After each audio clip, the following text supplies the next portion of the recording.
So I'm going to rephrase your question a little differently. Dr. Rutledge, look, I hear all this noise about your surgery. What if we just had people lose weight on their own? I mean, we could put them in jail, right? Hold back the food and not let them eat. Couldn't we test that? And so they didn't have the wherewithal to make people go to jail. So in France, they took fat, diabetic mice. And they did gastric bypasses on the mice. Okay? Now as the mice lost weight after their gastric bypass, they had another group of mice and they held back their food, so they both lost the same amount of weight. So they have obese, diabetic mice.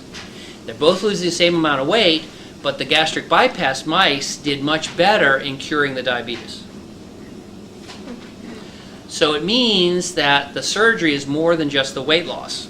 And so let me tell you about the hormones, gastrointestinal peptide, or abbreviated GIP, or GIP, and glucagon-like peptide 1, which is called GLP.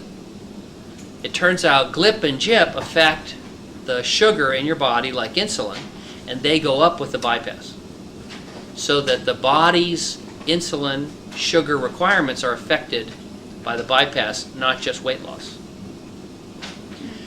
But also, just like we heard from Ms. Gibson, in animals that have a gastric bypass, the beta cells, the little cells in the pancreas that make insulin, grow in response to the bypass.